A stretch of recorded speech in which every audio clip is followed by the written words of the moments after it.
Welcome back to the Career Profiles podcast. Another episode for you guys to get your ears listening to. Another historical figure in the sport of boxing. And we really are taking this way back. When we did our Dark Side of Boxing, we did John Morrissey, and we took it way back then. And a lot of you guys really enjoyed us going through that period of time in society and within the sport. So we changed it up a little bit. We was going to do a certain George Dixon for this episode, but instead we changed it up and we decided to go with Peter Jackson, another fighter of a similar era who in his own right created his own legacy and history. And we're really looking forward to covering this episode because, quite frankly, I had little to no knowledge about Peter Jackson and his history. I knew a little bit, and I mean only a little bit about him, but this episode and the research that's been done for this episode, learning more about him as an individual, his life and his struggles, it has been really enlightening, and it has been a huge education for me as a boxing fan first and foremost. So I'm really excited to bring this one to you guys with yourself, Johnston, covering this episode, because we learned so much about the history of the sport, and then when you uncover certain people that have been long forgotten about by the general masses, you get to learn of what feels like a fantasy tale, a fantasy story, but in reality it's not. It's an actual story about a fighter who's long been forgotten in Peter Jackson, and I'm really excited to cover this episode. And before you come in and give an introduction, Johnston, what I will say to you guys listening is, because of the period of time that we're covering and because of the way society was at this moment in time, the racism is absolutely off the charts completely. Now, we don't want to omit some of those conversations and some of those quotations from certain individuals that factor into this story. So when we do have to use the profanity and the use of the word nigger, it's because some of these conversations are documented conversations that we've put into this episode. And it feels like we have to do this so you guys understand and really get a feel for what this was like. Because otherwise, omitting this information doesn't really give a true depiction of what life was like for Peter Jackson. We do like to try and present to you what times are like in all different eras. And unfortunately, this one in particular was very offensive at times, and it's difficult to read some of the shit that comes out of some of these guys' mouths and just sort of how ridiculously stupid they were. But unfortunately, it's just a sign of the times. And what it does show you is how thick people were back then. And then it also shows you that the people that lived in those times that were way before their time, like the guys like Peter Jackson, who didn't necessarily see the colour of skin as an issue. But this guy, honestly, guys, if you don't know about Peter Jackson, as you said, Sean, I had limited information in terms of I knew certain fighters ducked him, and I knew he should have been the first ever black world heavyweight champion before Jack Johnson. So should have John Mono as well before that, as way before Jackson, to be fair. But look, the fact of the matter is he never won anything. There's nothing really concrete and cemented in his legacy other than those that lived around. And when you look at, like what I did years and years ago, I looked at the lineal heavyweight championship and I see the names of John L. Sullivan and Colbert and Fitzsimmons, and you just assume that those guys were the best around. There were many black fighters during those times that were better. And I think that's what we love to bring to light, that there were many, many, many, many black fighters out there in this decade and the next, and the one after that, and furthermore, further on. And I think we're going to present a story to you that is clear. It's as clear as day. Peter Jackson should have been a world champion. Unfortunately, he wasn't. And we want to bring this story to you. And it's going to be a real eye-opener. It really is. If you didn't know about him, you surely will know about him at the end of this episode. Now, we're not entirely sure when Peter Jackson was born. But to be fair, neither did he, just like Sonny Liston. Now, his longtime friend, Will Corbett, the boxing editor of Sydney's sporting paper The Referee, gave no date of birth in his published first episode of his biography. Dr. George Tyson has a photocopy of the baptismal register where his birth date was written as September the 23rd, 1860. On his death certificate, his physician, Dr. L. Estrange, wrote that he was 39 years of age on July the 13th, 1901. This meant that Lestrange believed Peter to have been born on July 16th, 1861, confirming what he always said and what the newspapers often printed. Peter Jackson was baptised in Frederickstead, but supposedly born near Christiansted, the other main settlement in St. Croix. In 1860, the capital of the Danish West Indies, aka the Danish West India Islands and the Danish Antilles, was the Virgin Islands of the United States. Peter usually called the island of the Holy Cross where he was born Santa Cruz. Will Corbett said Peter's birth was in Christiansted because he told me himself dozens of times, but it cannot be verified. In 1894, Peter went to visit an unidentified estate and claimed it to be his first home, which was probably the estate where his father was a slave. Peter said he was Jamaican and said a British-born subject and born on British soil. The Freeman of Indianapolis said on July 7, 1892, he is a native of Jamaica and he went to Australia at a very early age. More accurately, in terms of geography, Peter was also quoted as saying he came from near Puerto Rico. So he also informed the Louisville Commercial on March 26, 1890, I was born in the West Indies at Nassau in 1861 and I went to Australia with my parents in 1866 when I was 5 years old. My father and mother were respectively a cook and stewardess on sailing vessel. They carried me to Sydney, New South Wales.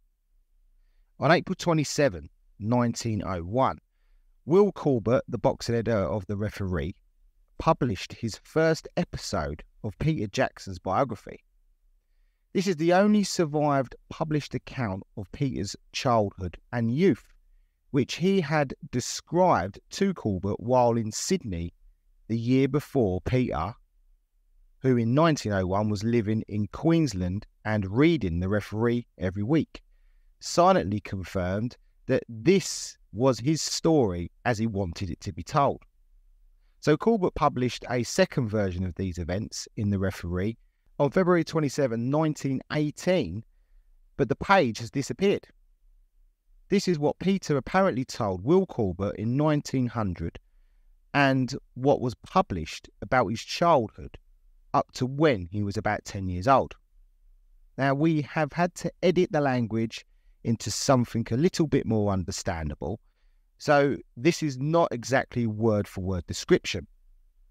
So Peter's parents, though not wealthy, lived very comfortably, as was the case with many of the coloured folk distributed throughout the islands. Where young Jackson's home was situated, lived several families who had amassed enough fortune to keep them above water and enable them, in some instances, to live in wealth. They had worked themselves into every branch of business and in the majority of cases proved successful. Jackson Sr. was a carpenter by trade and a tall, well-built man, just like his famous son. The same description fits Peter's mother, whose affection and solitude for her favourite boy, especially when he first left home on a temporary trip abroad, is as vivid and clear as it was 29 years ago. Jackson's father was an expert at his business, evident by the fact his family was so well circumstanced. Peter went to school at Frederickstead, the neighbouring town to Christiansted, and during his leisure hours roamed about as he fancied. Thus, early he gave evidence of the possession of capabilities which eventually landed him on the highest possible pinnacle of the athletic world, the absolute championship. Boys predominated at St. Croix. In fact, it was said that there were more boys on that particular patch than any other. Swimming was, of course, the great sport with them. How could it be otherwise in such a climate? They enjoyed and jumped around morning, noon and night. There were expert swimmers and divers galore among these youngsters, who were, as far as human beings may become, amphibious animals. They raced over the water and swam under it, evidencing remarkable powers of endurance and dexterity. Although they were wonderfully skilled, they had to take a back seat when Al Jackson was around. Jackson had 3 brothers, who, strange to say, were just the opposite to him in build. They were short, thick-set fellows, shaped in a powerful mould and as strong as lions. 2 were older and 1 younger than the famous boxer. There were 4 sisters in the family, the elder of whom is dead, but the other 3 still have their homes in the West Indies. Many had young sons and daughters around them, who never tired of telling about the fearlessness of their uncle and what he has done out in the big world.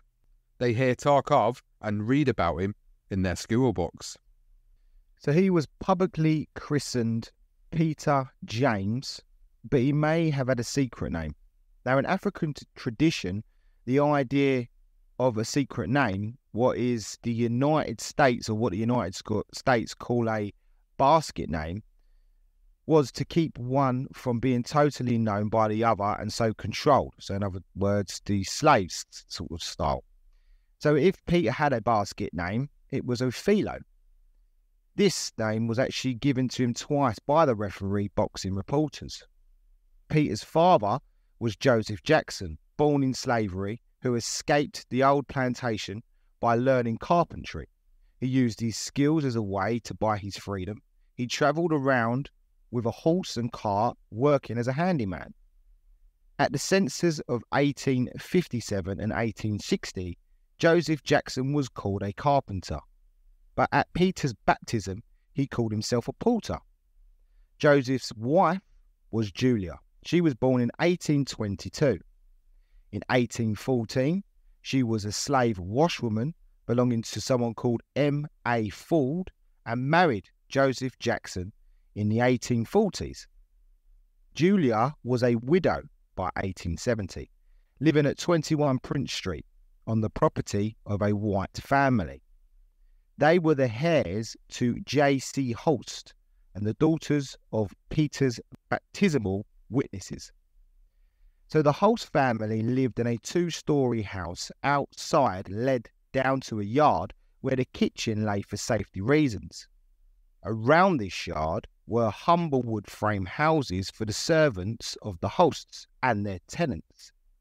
This is where the Jacksons lived, along with another 7 households totaling to 33 persons or more.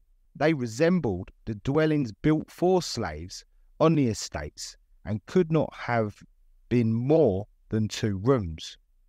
On October 10, 1870, the census taker recorded that the place was occupied by Julia Jackson, married washwoman aged 40, and 4 of her children. They were Samuel Jackson, unmarried fisherman aged 22, Helena Jackson, aged 10, scholar, Peter Jackson, scholar, aged 8, and Felix Jackson, aged 6, scholar. The data collated was incorrect.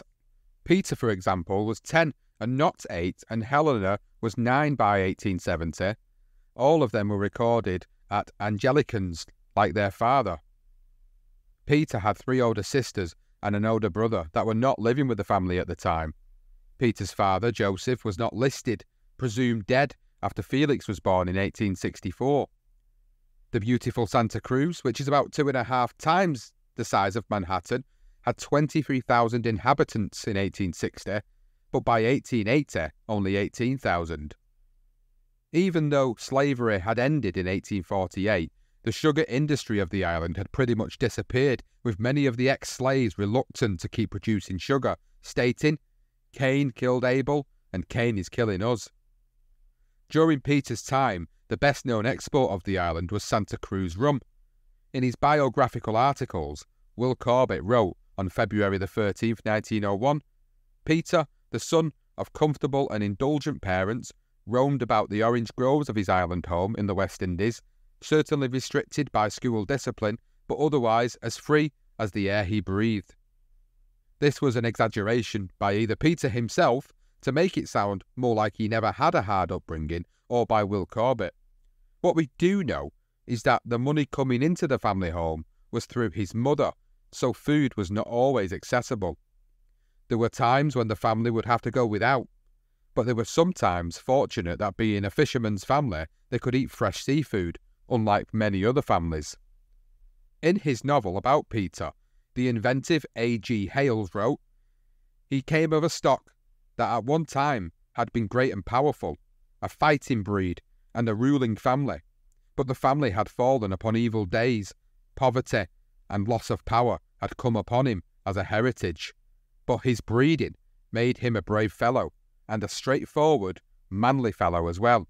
Peter grew up speaking Queensland English, which is very similar to Jamaican patois. I think they say Queensland patois as well, but could adapt his English depending on where he was in the world. So the Queenslands were actually characterised as pro-British by Charles Taylor, who called them an English-speaking people imbued with English traditions. So asked in 1900 about his life as a child, he talked about knocking around with a large group of mates. They dove off the rocks, raced each other on the sand, enlaced swimmers and dragged them under. They duelled with single sticks. They headbutted each other as well in the old African, West African style and West African traditions of wrestling, boxing and overarm swimming had survived on Santa Cruz in some form. They were wolf rats as well, without a wolf apparently. They paddled half a mile in dinghies or caracels from the short wooden jetty near Fort Frederick out to where the big ships anchored and dove for the coins that passengers tossed into the depths. So the memoir of March 27, 1901 vaguely said that Peter attended school in Frederickstead. But in July 1901, Will Corbett said Peter was, and we quote, educated in a British school under British law. The school which Peter and his siblings attended was called the National School or English Church School because it was in addition of St Paul's Church, and the church was controlled by a priest called Reverend John Clarkson Dubois, one of the most important individuals in Peter's history in terms of how he helped him with his language and how he spoke such good English. Now, being enrolled in the English school meant Peter attended church services often, both as one of the scholars and as Jackson family member. Peter was at school until July 1871 and was thinking of becoming a sailor on the Danish naval training ship Dagmar. So every couple of years, the ship did a tour in the West Indies, and it was alternating with tours in the Mediterranean when Peter decided he might join. The notes in Peter's memoirs of 1901 wrote that he recalled his youth in the following words. The subject of this story had barely passed his 10th year when Captain Heering, master of a Danish merchantman who had previously taken a great fancy to Peter, besought his father to let him take the youngster for a trip or two in the role of an apprentice, and as the lad, in common with most of his age, had felt a keen desire to see what the rest of the universe was like, and Captain Heering occupied a high position in the estimation of Peter's parents, the matter was soon arranged, with the result that Peter, one fine morning, found himself leaving father, mother, brothers, sisters, and home for the first time. The vessel had hardly thrown off from the wharf before he felt that if he owned the great world, so often pictured in his mind, he would give it to get back amongst his people again. Indeed, once or twice, he was on the verge of jumping overboard and swimming to the fast receding shore. But friendly counsel prevailed. "See how you like it for one trip," said the good-natured skipper. "That won't be long, and if you wish, I will leave you on the islands when we come back." So far, however, from desiring to stay behind when they returned, Peter made several journeys to and from Denmark and remained for 2 or 3 years on an island near Copenhagen. Subsequently, he joined the Danish corvette Dagmar again as an apprentice and was there for close upon 2 years. At this period, Peter had reached his 15th or 16th year and feeling homesick, so got his arrangements cancelled and went to visit his parents, his brothers, and his sisters. On his return home, Peter discovered that one of his brothers had died and the other was in New York. And whether our friend turned his steps, but the one sought for had left a few days before. That was a quote as well from one of these writers. Some of the language is brilliant. So on January the 3rd, 1876, one of the worst hurricanes ever hit the West Indies and struck Santa Cruz. The damage was devastating. Peter had found no secure job, had no money coming in, no prospects. The winter of 1877-78 brought extremely dry weather and the crops failed. So Peter left in early 1878, travelling north to join his brother James in New York City. It would be 16 years before he saw Santa Cruz again. In 1901, he actually told a priest, "I have very few memories of my parents, and I was out upon the world when I was only a youth. I have never known much of the comforts of real home." What Peter missed more than anything was the scent of the oranges. The palms grew orange trees everywhere in Santa Cruz, 11 miles long from Christiansted to Fredericksted. He referred to his memoirs he supplied to Bill Norton in 1889 and for Will in 1900, who coincidentally titled his narrative "From Orange Groves to the World's Pugilistic Championship." In 1878, sailing north from Santa Cruz, Peter arrived in New York, but his brother James had moved and vanished into the vast lands of the United States. Peter found himself alone and skint in New York, which was nothing like Frederickson, with its skyscrapers, its traffic, endless shops, bars, luxury theatres, and of course, many prostitutes. But with no money in his pocket, he was unable to fulfill the fruits of his labour. In need of money, he became a merchant seaman and signed up to travel aboard the H.J. Libby, leaving New York for India. He brought a pea jacket, sweater, knitted cap, eating utensils, and other things, with his 2 months' advance pay. Peter was paid an adult wage, being big enough physically to put his age up from 17 to 22 without arousing suspicion. During the ship's venture to Calcutta, India, Peter became the cook and steward. After offloading the goods on board, they moved on about a week later to the Dutch East Indies. This part of the voyage would take a month.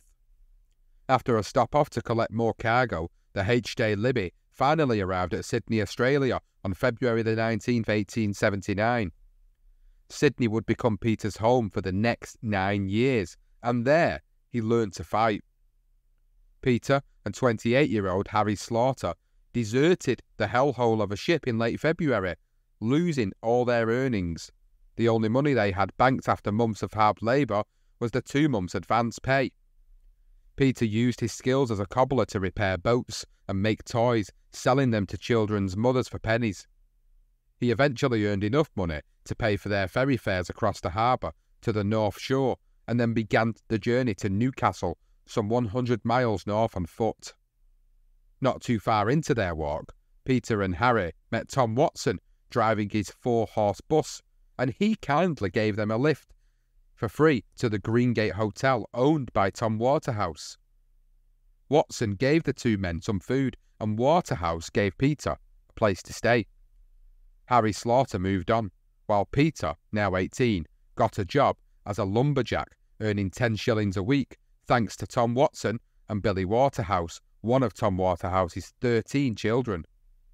Peter worked as a lumberjack for weeks, until one day he put an axe through his foot, which stopped him working for a while, and also, of course, put an end to his lumberjack career. Well, Captain Billy Waterhouse was launching a luxury pleasure boat called the Prince of Wales for hire.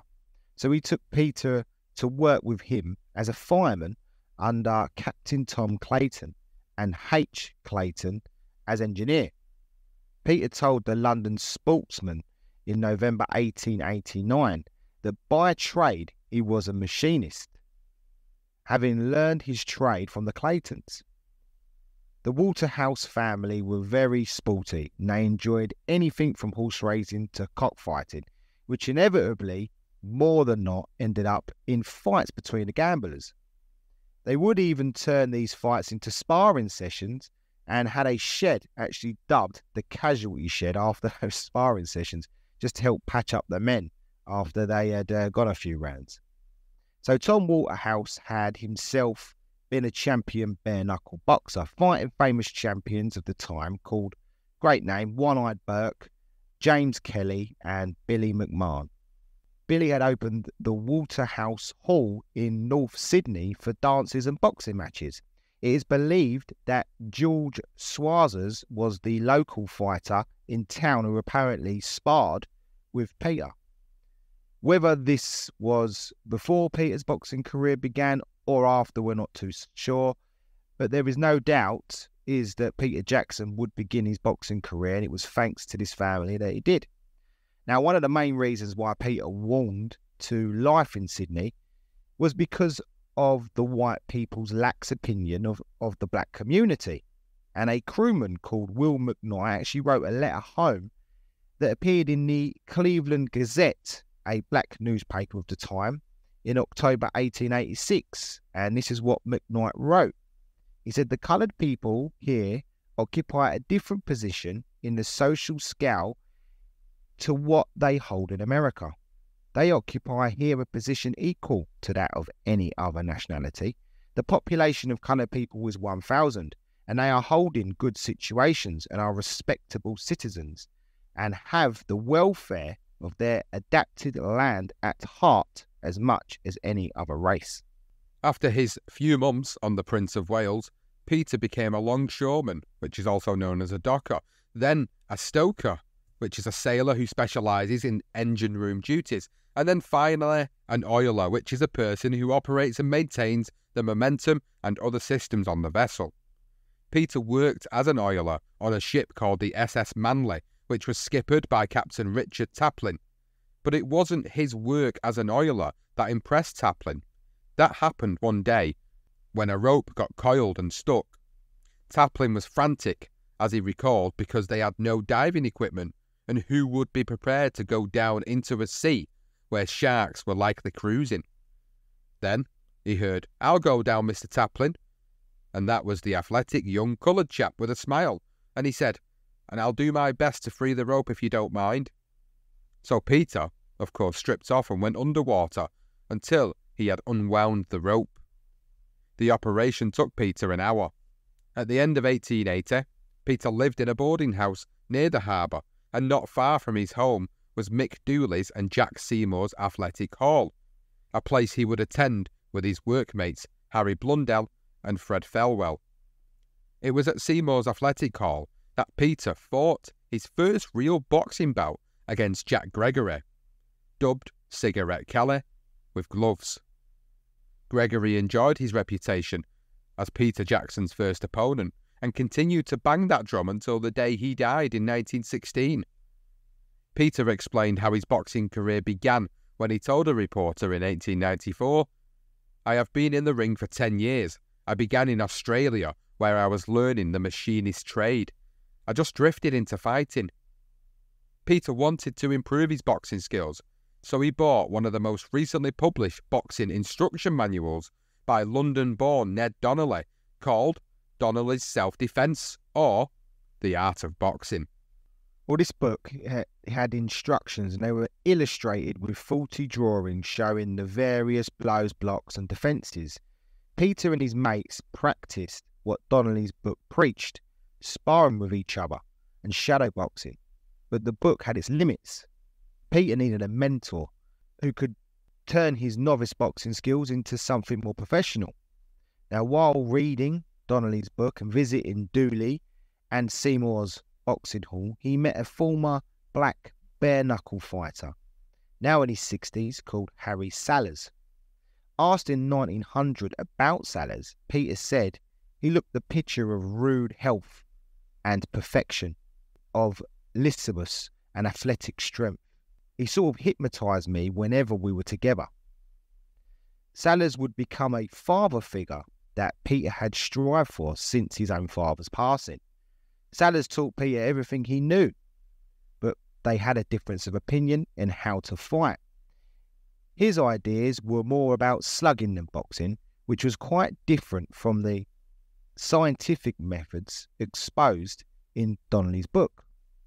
He considered Salaz's style as old-fashioned, but they would put their differences aside and would unwind with a game of poker. However, sometimes that was not always the case. Peter and Bill McNaughton of the Examiner, in March 1889, something occurred that he did not like, so he took his money and quit the table. And this is what was explained by Bill Norton. He said, Sellers became enraged and he placed his back against the door, telling Jackson in a threatening tones that he would either have to play or fight. Jackson's eyes blazed, and seizing a chair, he said, I know I'm not no match for you with my fists, but I'm going to get out of here if I have to bring you down with this chair. Peter's passion and grit took the champion aback, and he, though never a coward, calmed his tones and strove to appease Jackson. Peter was filled with resentment after his altercation with his father figure and friend, so much so that, as he left the room, he said, "The day will come when I'll occupy the position you do now." The teacher and the pupil made up, but things were never the same. The old-timer and the up-and-comer would go their separate ways from now on, and Peter would no longer seek another father figure replacement. But before Salers returned to Melbourne, he advised Peter to seek tuition from Larry Foley, the real Australian champion. Foley was the last of Australia's bare-knuckle champions, and Peter Jackson would go on to be the first of the glove champions. However, they would not meet by Peter seeking Foley's assistance. They would meet while Peter was in the middle of having a street fight with 7 or 8 young hoodlums on Wynyard Square. Foley was going to intervene to help the black kid, but as Foley recalled in 1897, Peter called out, "Never mind, gents, I only want you to see fair play," and he proceeded to knock the Larkins down. The waiting crowd cheered him. Of course, we all complimented him upon his prowess, and I was asked by several to take him in hand. Mr. George Hill particularly urging me to do so, as Peter seemed a really first-class natural fighter. A few days, I had Jackson at my place and took to him very much indeed because of his smart, intelligent manner and thorough good nature. On December the 1st, 1880, Peter went to see Foley, who decided that he would match him with a seasoned fighter, Jack Hayes. Peter proved to Foley in this fight that he was indeed a natural, so he began to teach him how to box and not just fight like Salers taught him, and his teaching went far beyond that of Donnelly's book. So Foley taught him to box until the day he admitted that he had nothing more to teach his pupil, but his style was exactly what young Peter was looking for. He quit the Manly, the boat he was working on, so he could dedicate himself to boxing, and to earn extra cash, he worked as a kitchen hand and as extra security in Foley's hotel. Peter frequently acted as Foley's substitute, fighting men who wanted to have a go at the Australian champion. Peter fought and beat on an average 3 men a week. Foley recalled that at 11 in the morning somebody would want to fight. Upstairs, Peter and the man would go to the gymnasium with its boxing ring, accompanied by half a dozen spectators. They would fight, have a shower, come downstairs, swallow 2 or 3 drinks, chat for 5 or 10 minutes or sometimes an hour, separate, good friends. At midday in the afternoon and at midnight, often enough, the same thing would occur. It went down day after day, month after month, for several years, and none of these bouts were ever sanctioned.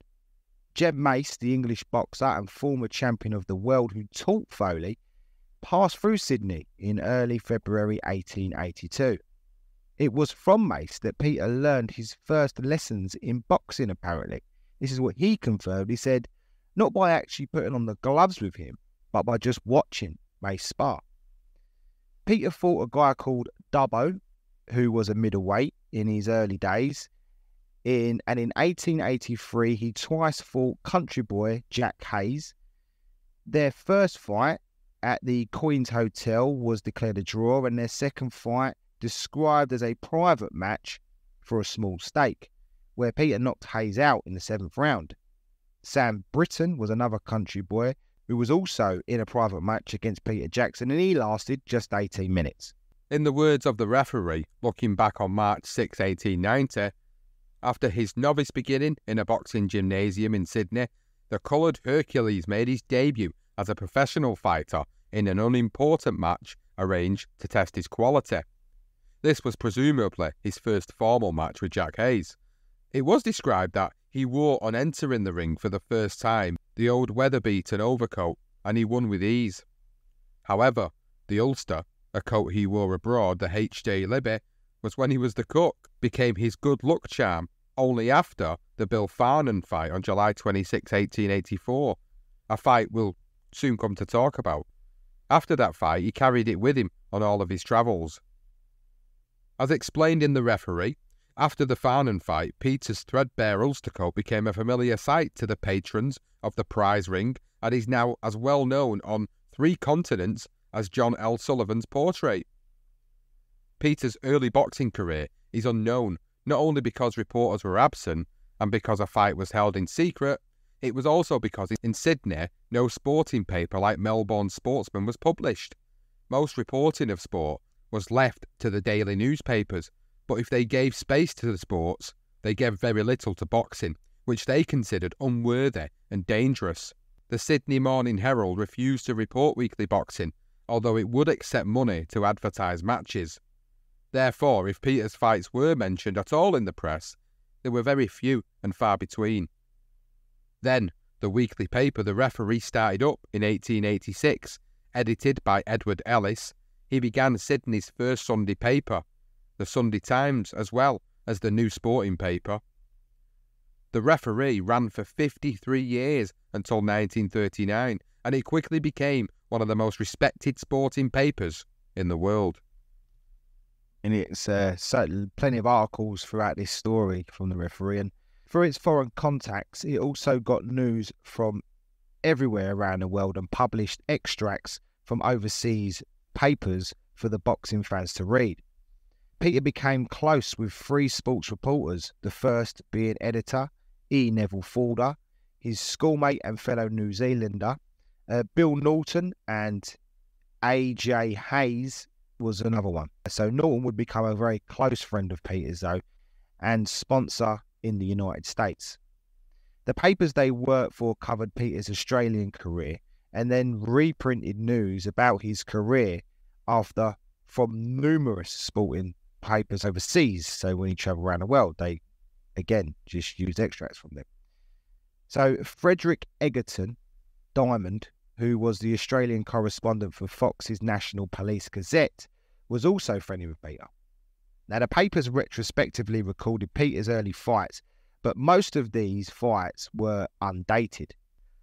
It was noted that Peter fought and beat George Cave, who was badly out of condition using only his left hand. The same story was retold by Nat Fleischer in his Black Dynamite in 1938 and repeated by Rex Lardner in the Legendary Champions in 1972, and Larry Foley, along with fellow fighter William Miller from Melbourne. So they all mentioned that he fought this guy with one hand. Together they were trying to get enough money to travel to the United States. According to the New York Clipper of March 8, 1884, Miller had already signed to fight John L. Sullivan, and Peter was supposed to go to Melbourne to fight Miller. Unfortunately, Miller injured himself wrestling, and the American project fell through.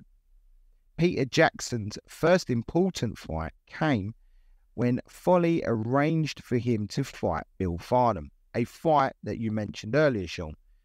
Peter was given $100 for expenses and arrived in Melbourne around the end of June 1884.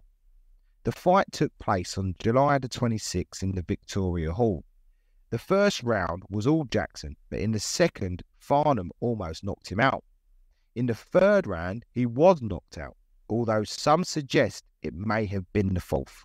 The Melbourne crowd roared fake and fraud towards Jackson, believing he threw the fight. The crowd could also be heard yelling, "Sheltner, Sheltner" at Peter, something that would stay with him forever. A Sheltner was a false diamond used then in South Africa and Australia to mean a sham, and crowds shouted it when any sporting contest seemed fraudulent. That first Farnan fight and those Sheltners would return to haunt Peter's final days. Following the knockout loss, Peter attributed it to the fact that he never wore his Ulster overcoat, but there was also the smell of corruption in the air. In the second round, Jackson lost control of his body. He was sure that his water had been spiked with something, like opiate or morphine. Due to the fact that Peter Jackson was only ever knocked out 3 times in over 100 fights in his whole career, the other 2 times in his last 2 fights suggests there's quite possibly foul play. Even John L. Sullivan claimed in 1905 that Joe Goss, his second at the Paddy Ryan title fight in 1882, was offered $4,500 in cold cash, not stage money or promises to drug me enough so that I couldn't win. Peter's stomach was in a bad way for some time after, and a few days later he chased one of his cornermen, Peter Newton, down the street in a rage, believing that he was the culprit who spiked his water. Jackson and Farnan fought again on September the 4th, 1884 in Sydney, and this time Peter performed much better. However, he still struggled against the tough and durable Farnan. Many felt that he was losing the bout when Yobbs invaded the ring and broke up the fight, forcing the police to arrive on the scene. Yeah, and an hour later, after a conference with the athletic editor of the Melbourne Sportsman, Jack Thompson, he actually ordered the men to meet again at a hotel where Farnan was staying. But Peter refused to enter what he actually called a rat pit, so the fight was actually declared a draw. After the victory and the draw with Peter Jackson, Bill Farnan and Foley got into a dispute when Farnan challenged him to fight. So Foley refused, and Farnan at once declared himself the Australian champion on the grounds that Foley declined to defend his Australian heavyweight title. Now Farnan then wrote 2 letters, one to the athletic editor for the Sportsman, and the other went to the New York newspaper, the National Police Gazette, and in it it was announcing that he was the new Australian champion. Incredibly, he was actually accepted in the United States as the new Australian champion and was now in line to fight the then American champion, John L. Sullivan. However, the fight never happened, so Farnan continued to claim the championship of Australia. As well as working in Foley's hotels and boxing all comers, Peter joined the Port Jackson Swimming Club, and he gave free and occasionally paid lessons in swimming and diving. In 1883, he was teaching boxing and known as Professor Jackson, and he had many pupils. Several actually went on to have successful boxing careers. Now, his most famous pupil was Bob Fitzsimmons, who actually arrived from New Zealand in 1883 and for a time studied under Peter. When Fitzsimmons went on to become a freeweight world champion in the middleweight, heavyweight and light heavyweight divisions, he was quoted in the newspapers with great admiration for his former tutor. The St. Louis Post-Dispatch on March 10, 1894 said that Fitzsimmons offers to fight any man in the world, bar Peter Jackson. On March 15, Bob told a crowd at Harmony Hall that he regarded Peter, his old teacher, as the greatest living fighter. After defeating James J. Corbett, Fitzsimmons said, according to the Cleveland Gazette, the black newspaper, he is the greatest fighter that ever breathed.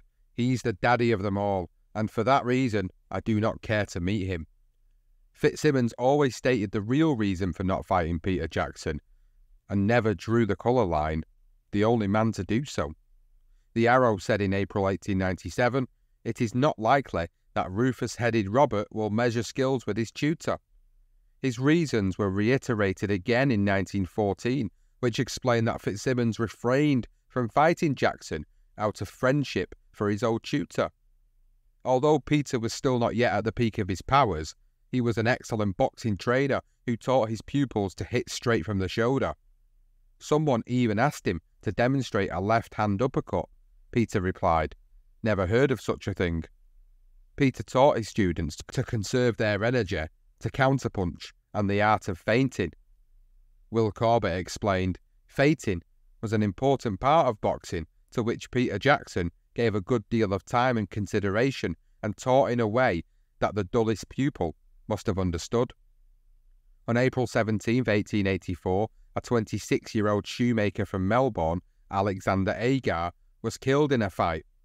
The Evening News headed their article, "Fatal Prize Fight, a white man killed by a nigger." Agar's opponent was Jimmy Lawson, who Peter became firm friends with in the 10 weeks leading up to the fight. Peter was present at the fight, and after Agar died, he took Lawson back to the Lighthouse Hotel, where he was living at the time. Peter was trying to comfort the terrified Lawson in the bar of the Lighthouse when they were both arrested by Sub-Inspector James Bremner. So James Brenner asked Jackson if he had been out at the prize fight that morning. He said he was out at a fight, which was half over when he got there. They did not know it was a prize fight and he had not taken part in it. Peter was charged with being an accessory to murder, believe it or not. At the police station, he met John C. Dunlop, a detective policeman who had become friends with him. The Evening News still didn't know who Peter was. So when it described Peter Jackson as a 24-year-old labourer of America and said Jackson is a tall, powerful black man, fully 6 feet high, he was described as a countryman of Lawson's as well. So there you go. The age was incorrect. He was actually 22. They must have recovered those details when he joined the H.J. Libby 5 years before. When he said he was 2 years older than he was on that to actually get on that ship, he needed to be older. So after the police investigation, Peter appeared at the coronial hearing but was dismissed by the coroner as not involved. So Lawson actually went on trial and was actually sentenced. So it's a fight in a ring, but he was sentenced to a year's hard labour in Darlinghurst jail. But in June 1885, he was released and went back to boxing in San Francisco. Incredible story, really. Peter's pupil, Tom Lees, who he had fought 3 times in 1884, 2 no decisions and a point to win, fought Bill Farnham in Melbourne on May 20, 1885, knocking him out in 12 rounds.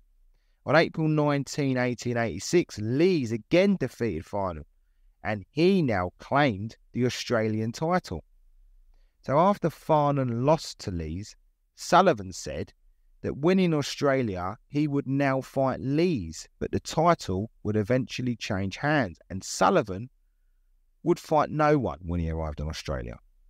Bill Farnham then fell into a deranged mental state and began showing signs of religious mania, which was another name for bipolar disorder.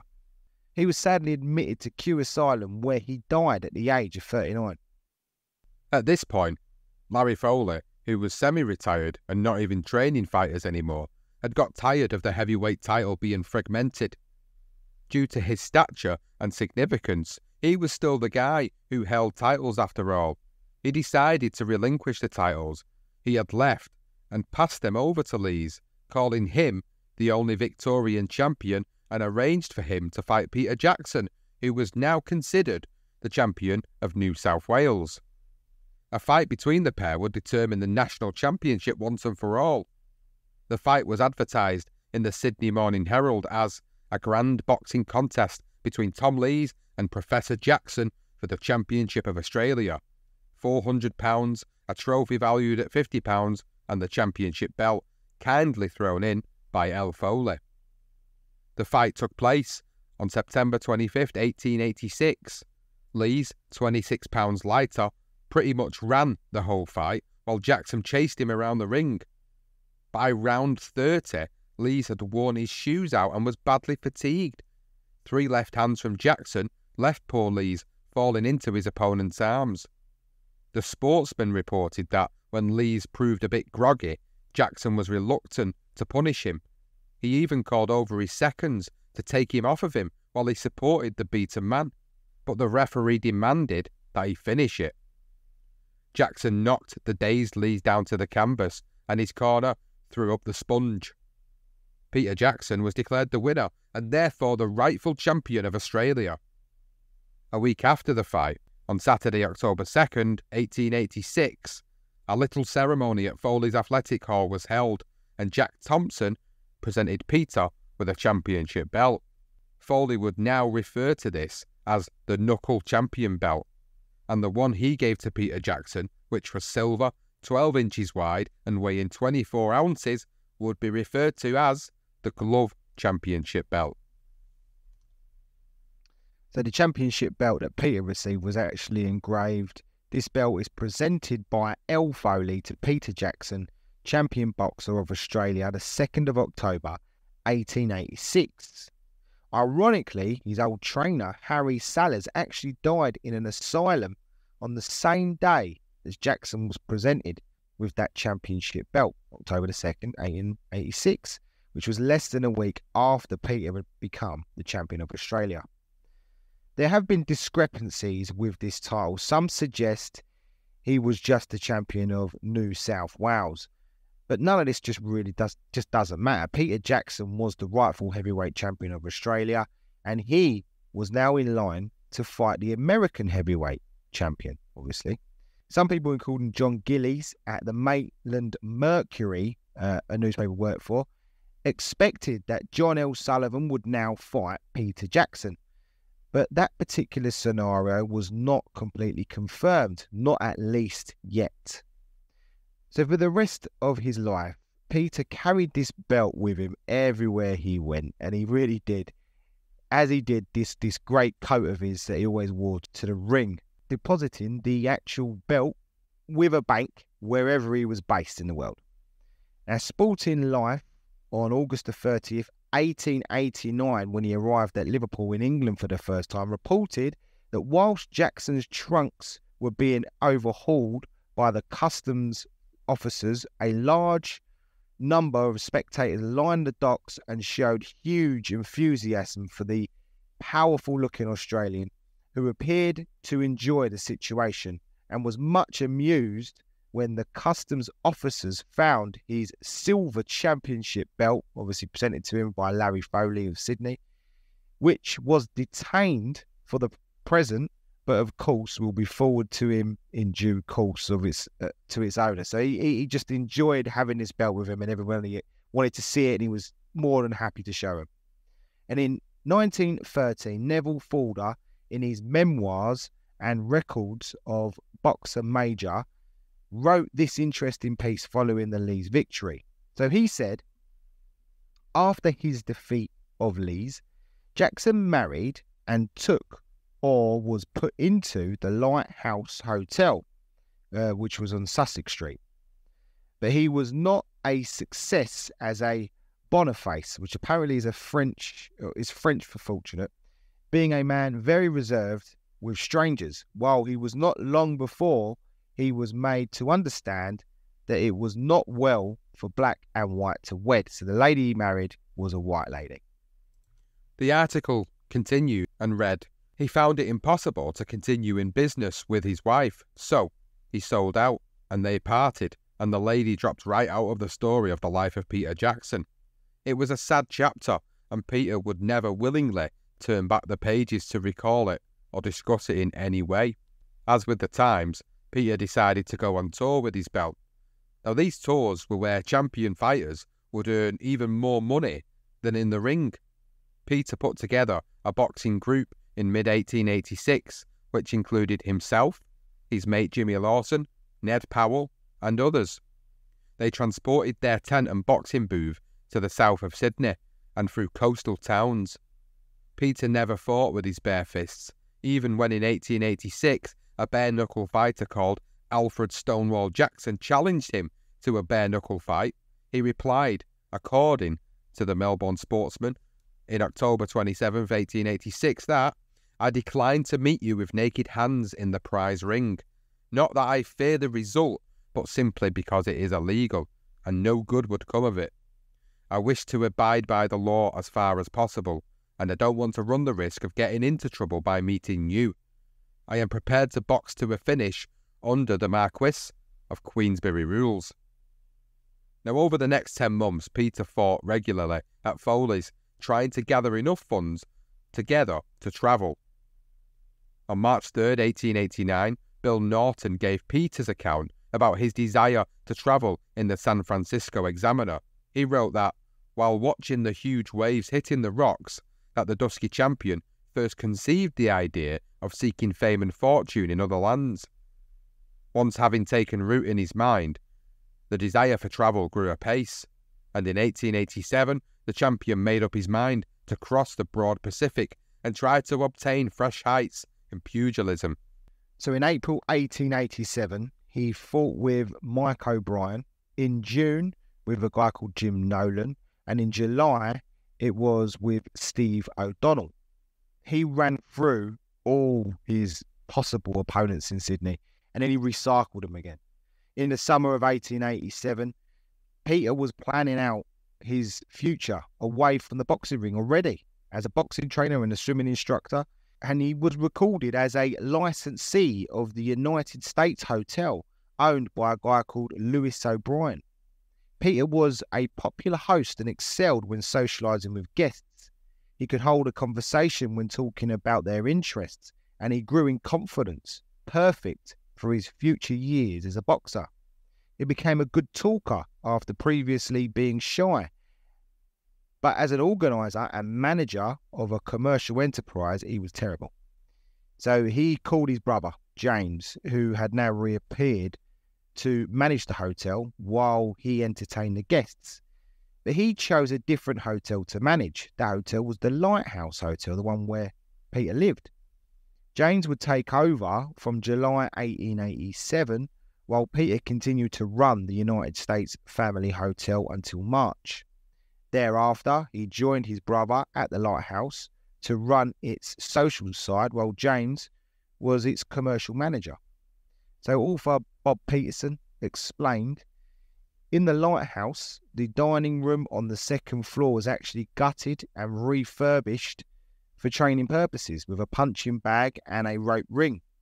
Large mirrors permitted self-observation while practicing moves, and people spoke of improvement when shadow boxing. Many visitors came to work with Peter, and in March 1894, speaking to a reporter in Decatur, Illinois, Peter admitted, in retrospect, "I do not remember all the men I have fought with, and probably would not know them on the street if I met them. Fighting is a business. I never see the man with whom I am fighting until we get into the ring. They are dressed different on the streets, and I wouldn't know them."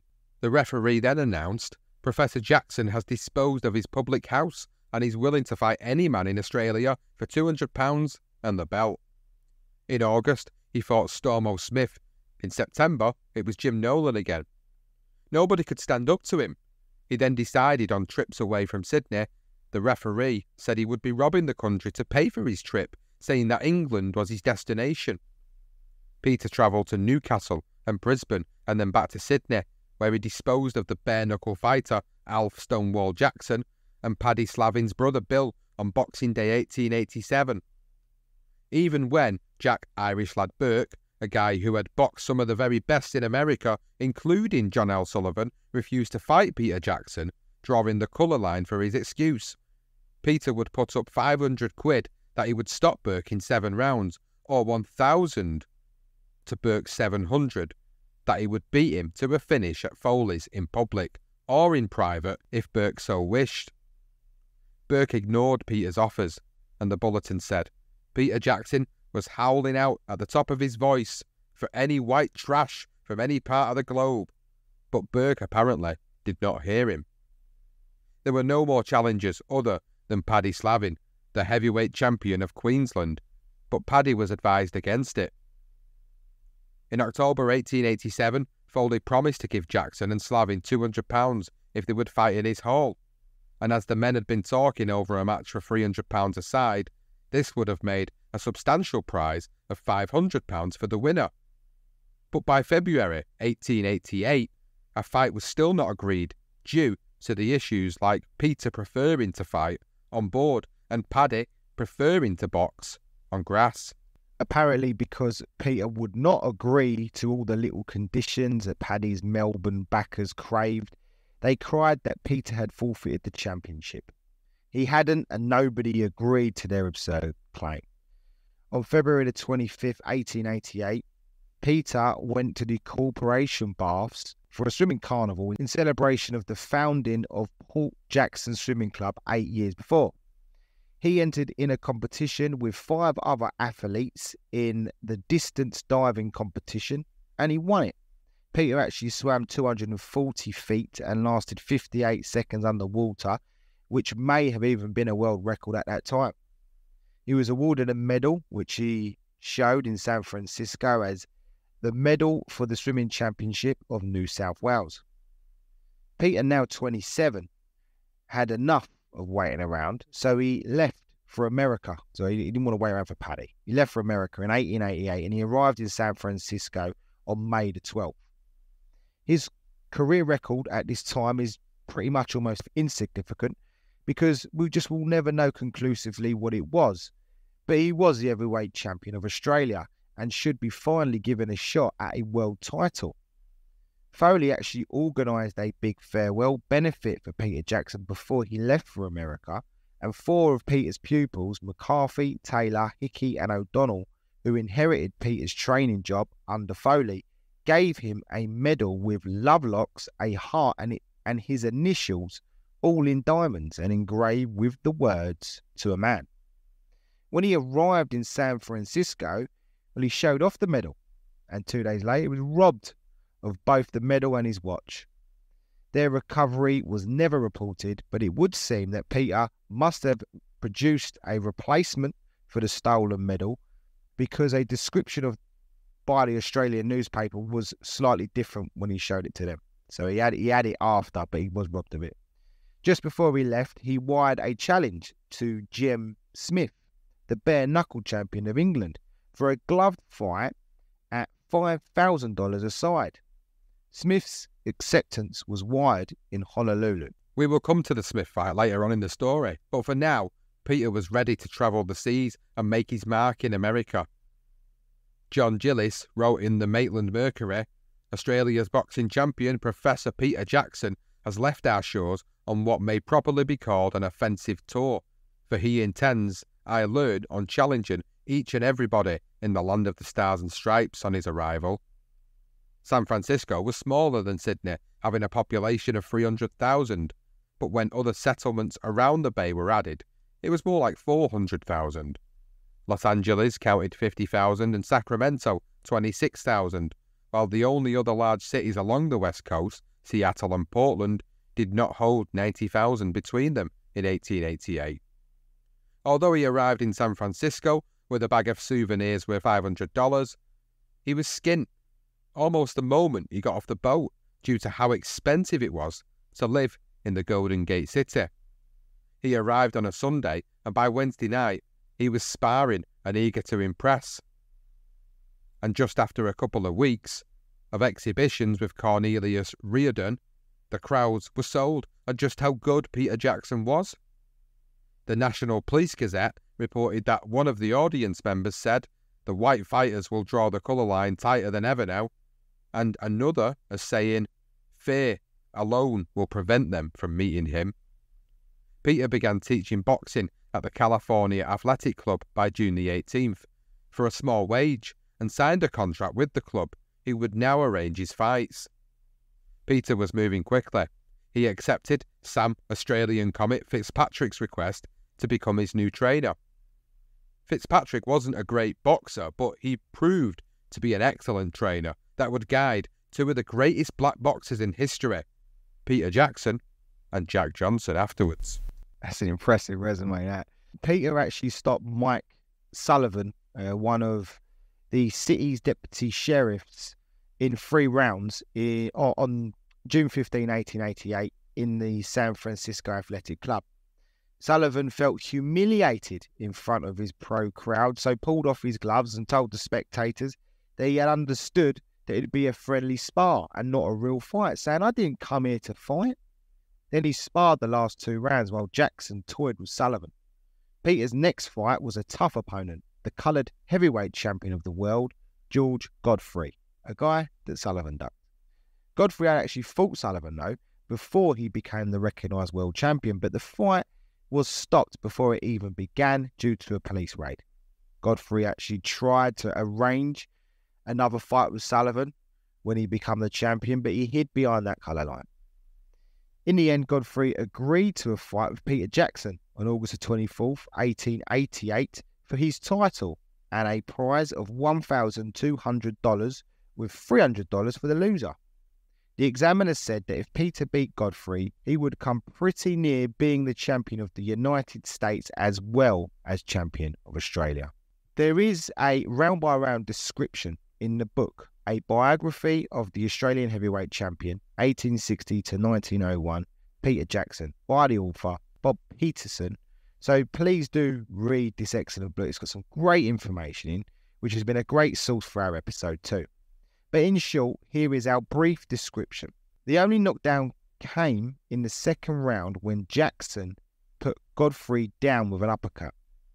They battled frantically for 10 rounds before Jackson's weight and reach began to tell. In the last 3 rounds, Godfrey took a terrible beating but refused to go down. A reporter from the San Francisco Examiner heard Peter say to Godfrey during the fight, "See here, Godfrey, does you want me to kill you? You wants to remember you got a family to support."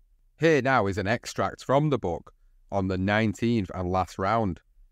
Godfrey staggered into position, but Jackson knocked him out of it and then went at him in the old-time two-handed way.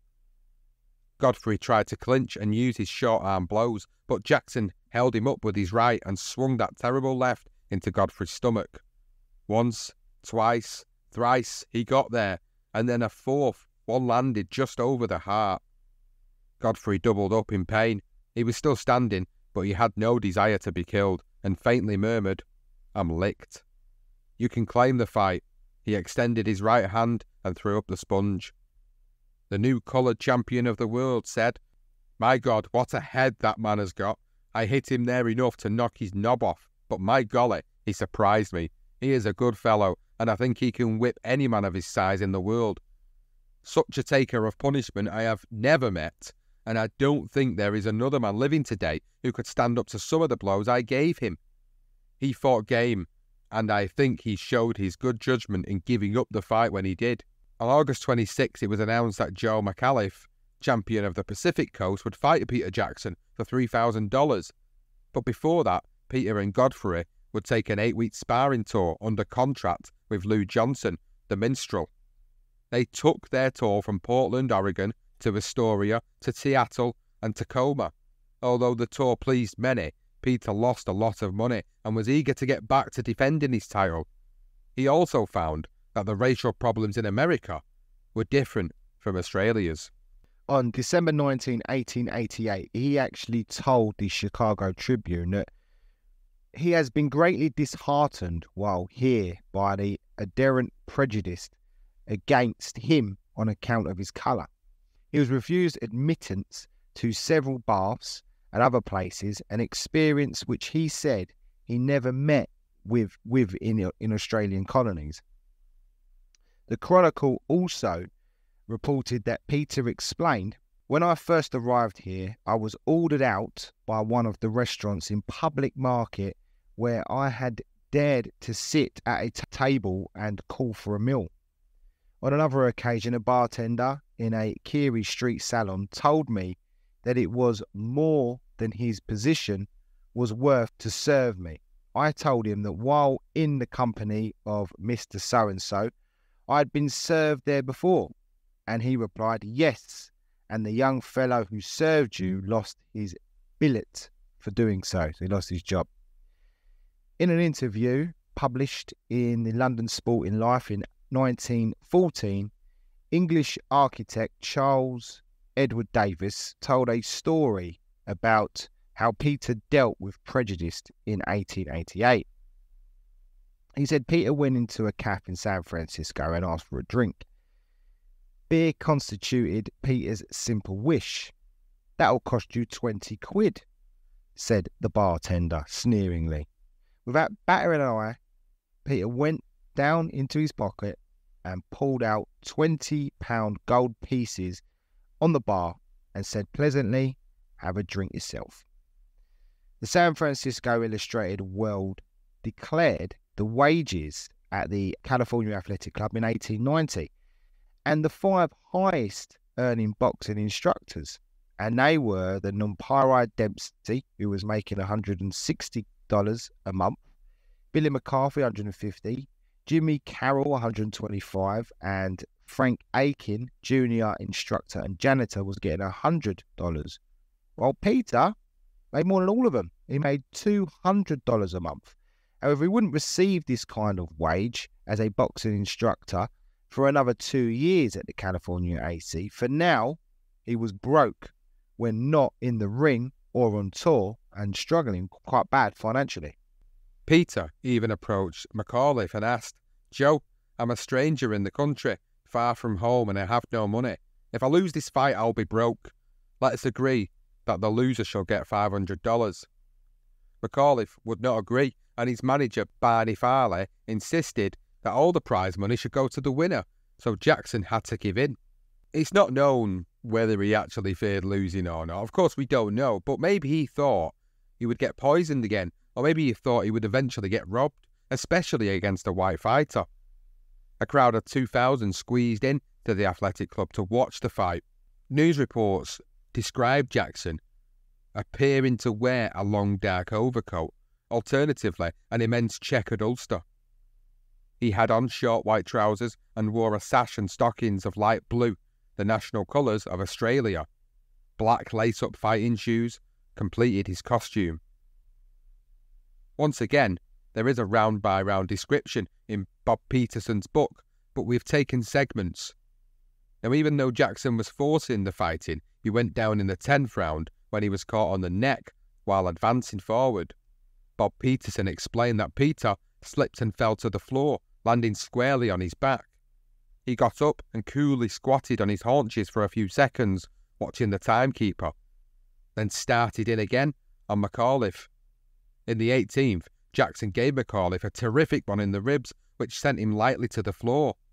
When he rose, Jackson forced him into the corner and pounded him in the head unmercifully. McAuliffe hung on the ropes.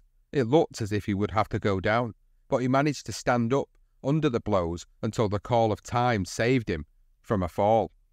The fight continued until the 24th and final round, which is explained by Bob Peterson. So Jackson, as light as a 2-year-old, danced in and out and to and from his more ponderous opponent. McAuliffe's energy, his vim and power were all gone. Jackson feinted with his left. McAuliffe's arms parried, and Jackson landed him as squarely as a straight right arm blow could, right on the nose. No man could ever have come up from another round after such a blow. California's idol's knees went from underneath him. His big white form rolled up in the corner, the ropes which he unconsciously tried to reach for support being the only protection to him falling flat on the floor.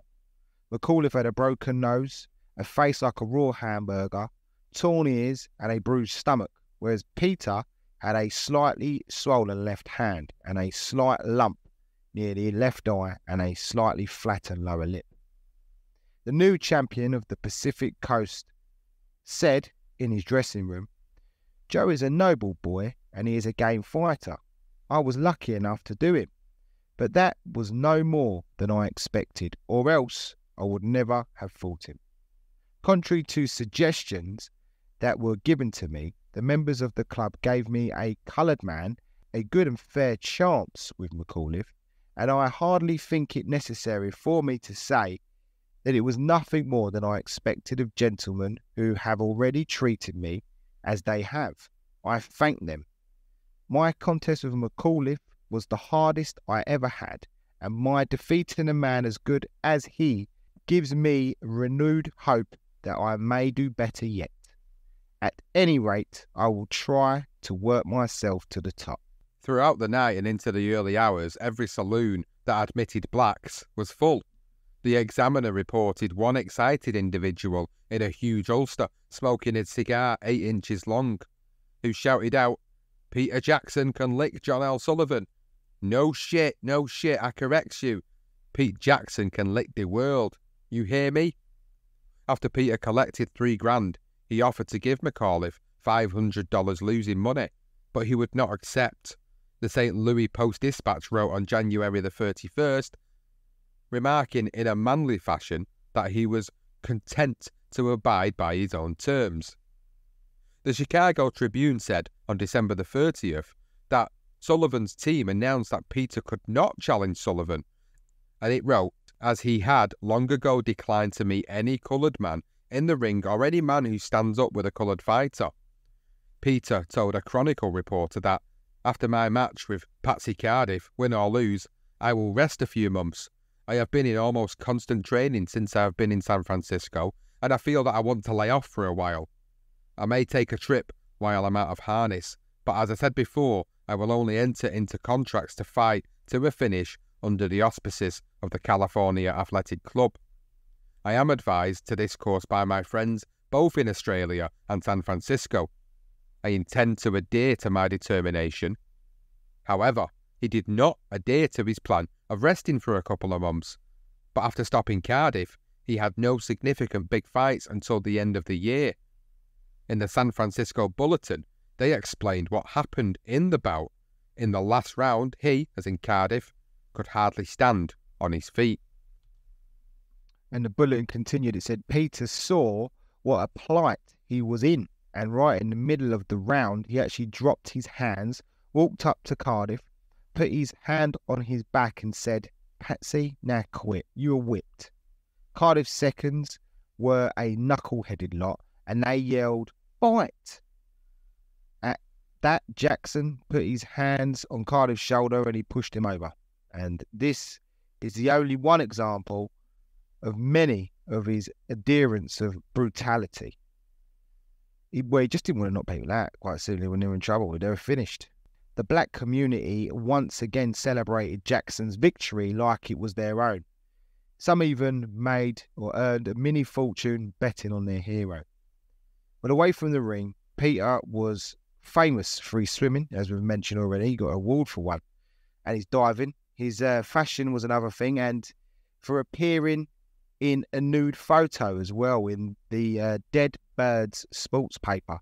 Part of the description read, "The marble man who should blush to hear himself called a fine shapely man after seeing it, and Australia should be proud to have fed and reared such a model as our champion." Hugh Laufer, the Earl of Lonsdale Belts fame, who in 1882 at the age of 25 unexpectedly inherited the title, a castle of 365 rooms, 2 steam yachts, 2 London mansions, and an income of $4,000 a week. Well, he arrived in San Francisco and witnessed the great Peter Jackson at first hand and was struck by his talent. In his memoirs published in The People that titled "The Greatest Fighter I Ever Saw," Lonsdale wrote, "Every man in his life has one special moment that he loves to look back on. Maybe not the greatest moment of his life, maybe not the proudest, but one when something pleases him greatly, when his heart beats strong and gladly in his breast, when life seemed good indeed. In such a manner, I look back at the hour of my discovery of Peter Jackson." Lonsdale went to visit Peter in his dressing room, and they spoke for a while, and Lonsdale made a proposition which Peter accepted. Lonsdale continued with his article and said, "I think of the moment I met Peter Jackson with pride, for somehow I felt when I found him rather like that fellow who brought his statue to life. Pygmalion, wasn't it? Well, I wasn't a sculptor who had carved the perfect physical shape of a steeled, muscled Negro youth and then watched it come to life, but I came upon this living man who seemed to me as near to physical perfection as could be, who I saw to have a lion-like heart, a gentle nature, and all of the equipment of the champion fighter. I took him home, and he fulfilled my every dream." The day after meeting Lonsdale, he announced that he was now going to England. Lonsdale said he paid for Peter's Atlantic crossing, but before he left for England, he took a week-long tour to Vegas and then met Fred Kaufman in Virginia City. The fight and the tour was managed by Jack Hallinan. The fight was a 6-rounder, but Kaufman quit in the 4th. The fans were delighted to see Peter prove his reputation, and one reported he was simply a baby in Jackson's hands. The tour was another disaster, and Peter lost money and his wallet, which promoted him to seek a manager. He was recommended Charles Davis, who was interviewed by the Chicago Tribune, and this is what he said. "I was standing in my brother's place, 93 Clark Street, one afternoon, when a big, tall, coloured man stepped up and handed me a letter. It was from Most Gunst of San Francisco. It introduced the coloured man as Peter Jackson. He wore a tall hat, and he looked at least 7 feet high." Charles Davis continued, he said, "The letter said Jackson was all right and was anxious to get some fights in the East. You can make no mistake with this fellow," read Gunst's letter. Just then, someone asked Jackson to have a drink. In a manner which nearly won me because of his cleverness, Jackson refused, saying he did not drink. I did not like the idea of handling a darkie, but I read the letter again and looked Johnson over. I finally said I would take him and handle him for half, and Jackson accepted, and I became the manager of the greatest fighter the world has ever seen." Peter told Howes in 1891, Davis was very cute and could make money for his show where all other managers would foul. In a sweltering Chicago on July 11, Peter was matched with a 26-year-old Charles Sailor Brown for 6 rounds. The fight was stopped in the 4th by the MC because Brown was clearly whipped, and Sailor Brown had fought some of the best in the division, guys like John L. Herget, Tom Sharkey and Peter Mayhew. So this was a real statement of a win for Peter Jackson. He was asked if he would ever fight bare knuckle, which at the time was big sports news due to John L. Sullivan defeating Jack Kilrain in Mississippi to retain that bare knuckle title and win the first gloved heavyweight title. Now, Peter told a reporter in Chicago, "I follow fighting and sports in generally purely as a business and not to satisfy a brutal nature. I can row, swim and run as well as box, and whatever I do, I try to be a gentleman. I make it a point of my fights never to administer a knockout blow unless I am compelled to do so. It is no satisfaction to me to render an opponent insensible with a blow when he is whipped and at my mercy."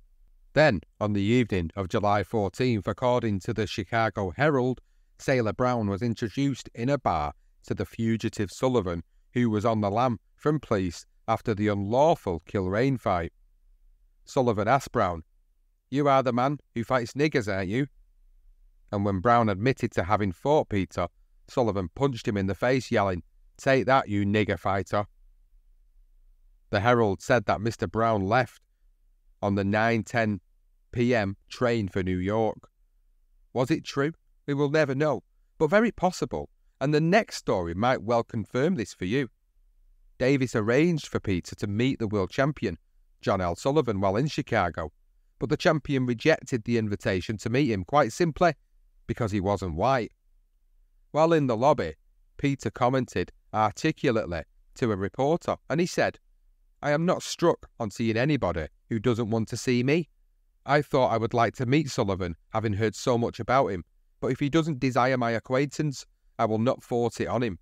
Since I came to the United States, I have met many a great men of education, wealth, and high social and political position, and all have treated me most agreeably. I have no objection to Sullivan drawing the colour line on me. That is his privilege.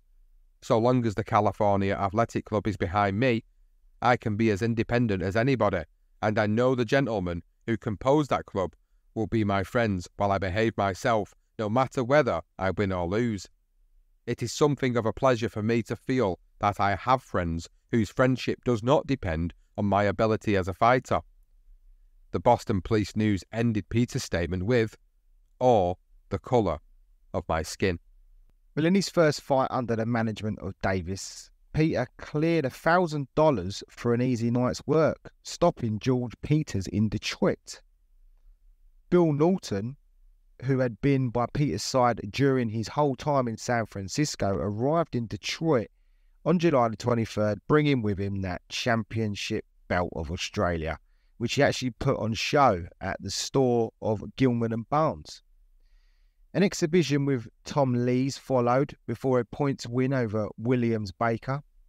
Then Peter fought Tom Lynch in a wild fight full of dirty tactics and racial slurs, so do forgive us for some of the inappropriate language. Well, Lynch was being beaten to a pulp until he lost his head, and he grabbed Jackson by his neck and tried to throw him. In the scuffle, Lynch sank his teeth into Jackson's shoulder. A timeout was called and Lynch was calmed down, but only slightly. The bell sounded and Lynch closed in on Jackson. And what did he do? He bit him again. He just by though, he kicked him vigorously. "Is there kicking in this?" demanded Jackson as he set to knock Lynch's head off. But his opponent was now lost. He literally lost the plot and he actually rugby tackled Jackson to the canvas. Lynch was still in a rage and he shouted, "You black nigger. Let me get him. I'll kill him," he said. Jackson tried to get at Lynch because he was obviously pissed off, but he was held back. Lynch yelled, "Come out here and fight. Let the black son of a gun," probably to say it stronger, "come at me." It was reported that the cops hauled Lynch away, but not till Peter had shaken every bone in his body and loosened every tooth in his head. By this time, Lynch's friend had cooled him down somewhat and he was convinced to walk over to Jackson's quarters and then ask him to shake his hand. "No," muttered Jackson. "God forbid that I should shake hands with a low centipede like you." Lynch replied, "You ought to be proud to touch the hand of a white man." Finally, the referee Higgins awarded Jackson the victory because Lynch had fouled him twice by biting him and kicking him. In August, Peter beat up Paddy Brennan so bad that he had to be stretchered out of the ring. Some suggested that Brennan may have made a racist remark before the fight, forcing Jackson to savagely batter his opponent, or maybe he was still pissed at his last racist opponent, Lynch. Peter fought on in Toronto and then travelled to New York, where he was given a terrific reception from both. He sparred Billy Baker on Hoboken, and after the New York World announced that the Australian is a big, strong, clever boxer, and noted Jackson's boxing was varied too, something that can be said of but few of the present run of pugilists. The next night, August 9th, at the end of a variety show, Peter defeated Jim Ginger McCormick in 2 rounds. According to the National Police Gazette, Peter did not use his right hand, just short-arm jabs with his left. The first Eastern venture under the management of Davis had earned a profit of $8,500, which was split 50-50 down the middle. Peter, Fitzpatrick, Norton and Davis, together with Jack Fallon, his new sparring partner, or as Davis said, as Peter's punching bag, left New York on the steamer City of Roma on Wednesday, August 21st, 1889. They reached Queenstown in Ireland on August 28th, where Peter was interviewed at 2 a.m. by a Sporting Life reporter. Peter told the reporter that he was 34 years old and believed his height to be 6 feet and 1 inch. Then, asked how many fights he had, he said, 11, I think 8 in Australia and 3 in America. Peter was being deliberately obtuse, probably because it was 2 o'clock in the bloody morning. The party was met by a huge crowd at Liverpool and arrived in London on Thursday, August 29th. Peter met Hugh Loafer again, the Earl of Lonsdale, for only the second time at the Pelican Club, and Lonsdale took him to the Barley Thorpe. And Lonsdale, who loved Peter Jackson very much by the sounds of it, wrote many years afterwards about his fascination with Peter Jackson. He said, when I brought him to England and down to my place at Barley Thorpe in Rutland, All who saw him were speechless with admiration. Why, I have seen him in my own drawing room with his gloved fist quenched 5 candles, one after the other, simply hitting at the flame and scarcely touching the wick. He never missed. Lonsdale recalled in 1937 that everyone who was anyone among sportsmen came to see Jackson, either at Marplace or in London. Davis told New York reporters that Lord Lonsdale promised to give Jackson a good reception after his arrival in Great Britain, and he did so in a rightly heartly fashion. We visited his mansion, or his mansions, where we had a splendid time of it. He invited Jackson to train at his shooting lodge at Penrith and volunteered to pay all expenses, but we declined the generous offer. For all the niceties, Peter was here for business, more than pleasure. He had a fight with Smith, which we spoke about earlier, Jem Smith, to prepare for. Throughout the whole of October, Peter fought 4 exhibitions to promote himself and the fight. He had made sure he was called the Australian every time that he was introduced, but he was also being called now, while in England, Peter the Great, which is a name that stuck with him throughout. Queensberry, the vice president, greeted Jackson on his arrival and attended most, if not all, of his exhibitions before the main fight.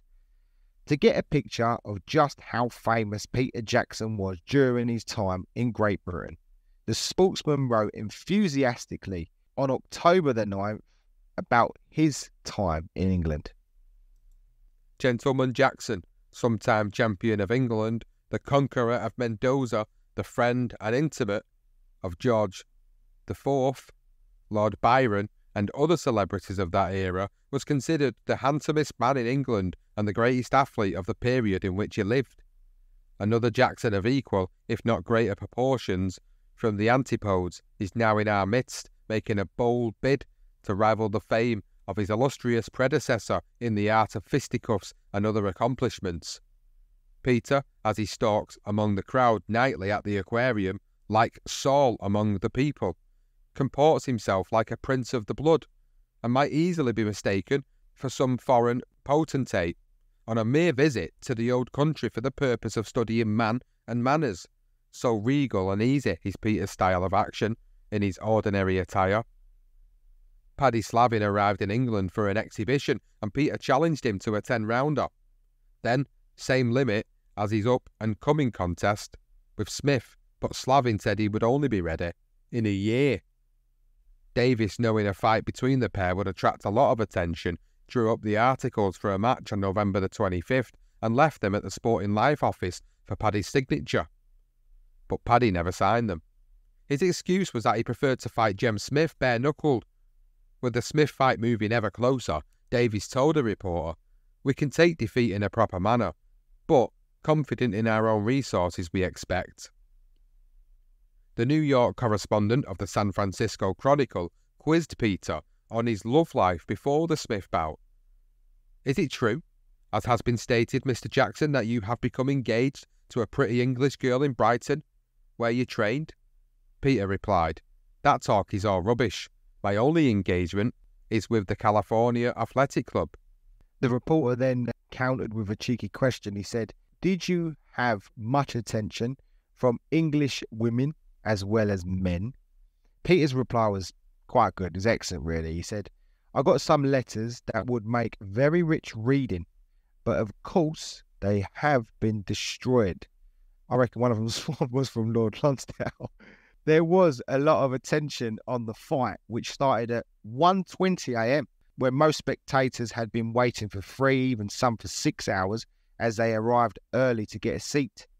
It was announced in the ring that the winner would receive 800 quid and the loser 200, but they must have a good fight or not a penny would be paid. After a decent start to the fight in the first round, both men came out in the second, fresh as a daisy and eager. But it was pretty much, or was very obvious, that Peter was a superior boxer. As described again by Bob Peterson, Jackson administered a terrific uppercut with the right that fairly staggered his opponent.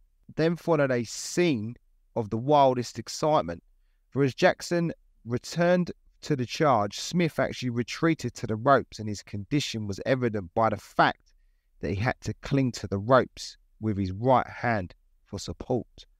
The Licensed Gazette said he held on the ropes with his right hand and used his left hand in a depreciatingly protesting way as a seal uses his flipper.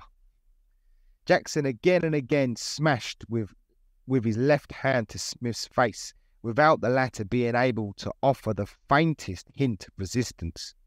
Smith made an occasional feeble endeavour to show fight, but back he had to go to the ropes for assistance.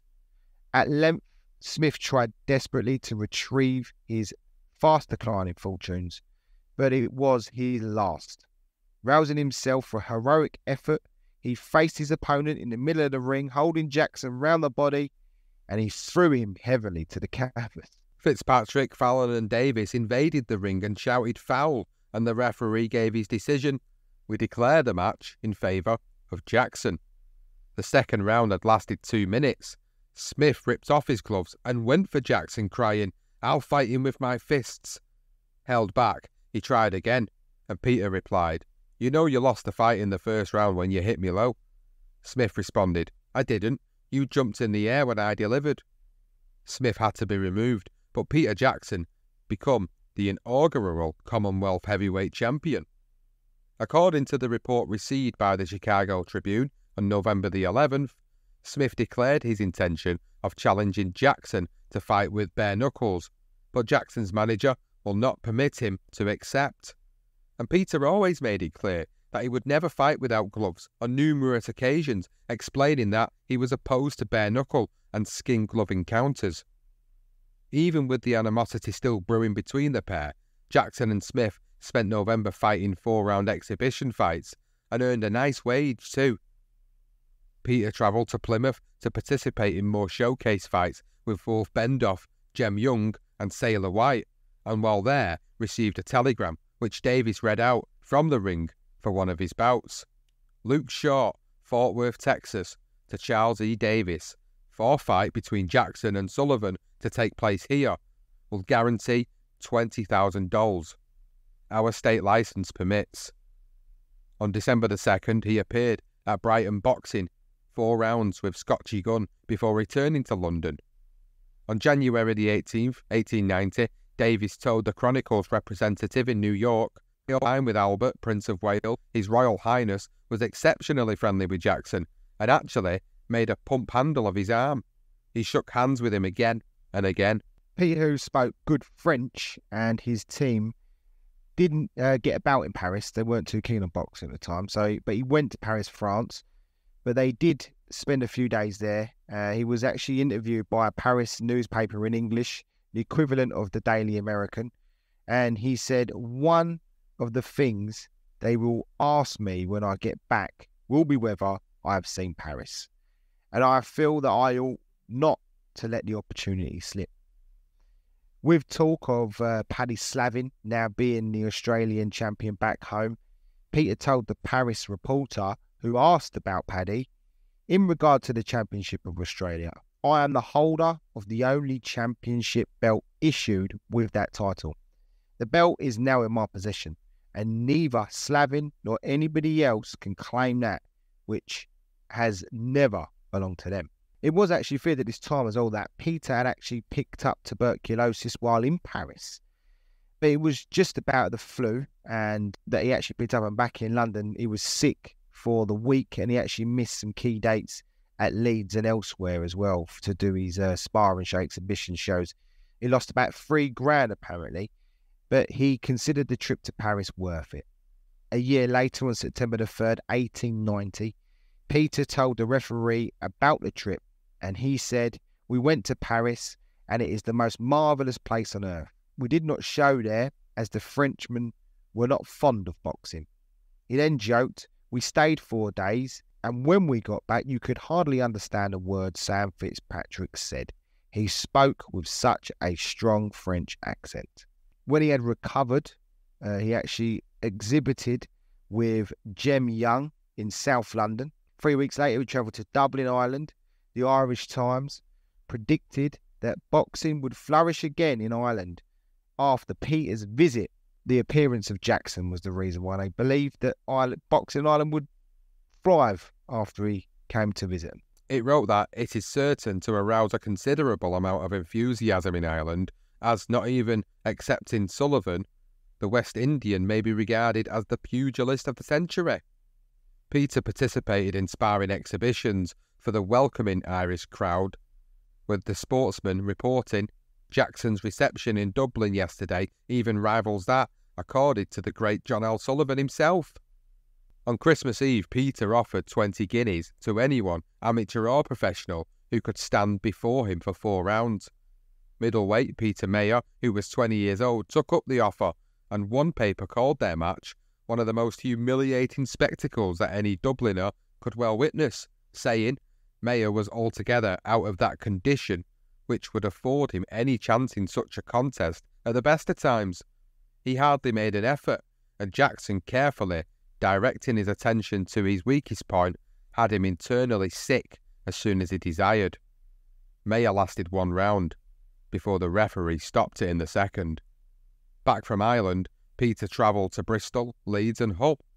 On January the 3rd, 1890, the Watertown New York Times printed news item from London, which said that Peter Jackson, the coloured Australian pugilist, has sent a dispatch to the United States announcing his acceptance of the challenge of John L. Sullivan to fight for $1,000 a side. He will sail for New York on January 15th. Once he left England on January 15th, the plan was to spend 2 months in eastern United States, then begin 5 months of training for his fight with Sullivan, which on January the 3rd he had confirmed. Peter was given a London farewell banquet and presented with an oil painting and a gold-engraved signet ring. He left with a bulldog and its pups, Scotch terriers, and cages of singing birds that were all going with him to America. And it's at this point that we are going to pause the story, because this is the first of 2 parts. And in the second part of the Peter Jackson story, we are going to cover the whole John L. Sullivan saga. Will he? Won't he? Well, you'll have to listen to the full story in part 2 to find out. But so far, it's been an amazing tale of Peter Jackson, and I've learned so much about him doing this episode so far, and I really hope you guys listening have enjoyed the episode. Johnston, we knew what we was coming into this episode, and so far it's really lived up to its expectation. Knowing what we know now about Peter Jackson, without even doing part 2, it makes you start to really think about where his legacy in the sport really does lie, even without a real recognised championship of his time. You can't deny it. I mean, the crazy thing is he's beat all comers. Let's face it, he's literally just wiped the floor of everybody in Australia. He's wiped the floor of everyone in America. People are throwing out the colour line now because they're like, I don't want to face him. He's absolutely destroying guys that have been the distance and caused trouble for some of the champions. He's come to Britain. He's doing the same thing. You know, he's just demolishing everyone. He's doing his exhibition fights where the crazy thing was, even though he didn't hold a world title, everyone was already, you could see from all the comments, I know some of the comments are quite funny in the way they describe certain things. It's quite a challenge for me and you to read them, isn't it? But just how highly ranked and highly rated he was among many. Everybody knew. All the top, no matter where he was, whether it be in America, whether it be over here in Australia, they all said the same thing. This guy's just the man, and no one's going to fight him because of the fact of his race. And then the next part just gets better. This guy should be held in such great regard. People hold L. Sullivan in high regard, and Sullivan hasn't really featured too much in part 1. He will be in part 2, and the same with Colbert as well. Yeah, I mean, he's the coloured champion, he's the Commonwealth champion, although he gets that in retrospect. He's the Australian champion. I mean, the only title is the American champion. It's not the world champion, and he don't want to face him, and it's just ironic, isn't it? I mean, well, what a guy though, Sean, as well. Just the way he articulated himself, and so even his quotes, they're still quite easy to read today compared to even some of the flipping reporters. Their articles are harder to read than when you actually read how he spoke and how well he come across, and yeah, just a very articulate man, and a very, by the sounds of it, very crafty and skillful fighter. We never have any footage on him, because just there was film for Colbert, and we'll come to that later, but he never ever got the chance to have any work with film. But I mean, look, you can see it. He's just huge everywhere. Everybody wants to see him. I want this episode to be an episode where people look back and go, do you know what? This Peter Jackson needs more recognition, man. We can't forget it. No, absolutely not. And part 2 will certainly give you more of that story, more of the sagas with different individuals and legends of the sport, names that are synonymous with this sport. You're going to hear more about it in the second part of this Peter Jackson career profile. If you've enjoyed part 1, please do let us know. Just drop us a tweet at career_profiles or at BTR Boxing Pod, or on any of the social media pages on Facebook or Instagram or TikTok at BTR Boxing Podcast Network. Do let us know what you're thinking about the story so far, even if you already know his whole story or know elements of his story. You know, for us, it's not about trying to tell you something that you don't already know. In some regards, it is, but in a lot of it, the main factual bits of information are all out there in the public domain. What we're trying to do here is bring you his full life story through all the chronology of literature that has been available to us to put together. So we hope you've enjoyed part 1. We will be back very shortly with part 2. Please make sure you tune in for it, listen to it, and then let us know your thoughts and feelings. But this is it for now. Part 1 done and dusted of the career profile of Peter Jackson.